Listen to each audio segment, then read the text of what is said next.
கொண்ட பெருமாளே, பாசம் பொழியும் திருமாலே,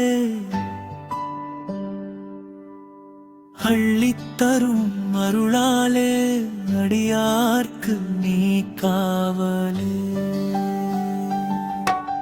சங்கு சக்கரம் தாங்கி நின்று தரும வழியை காட்டினாய்.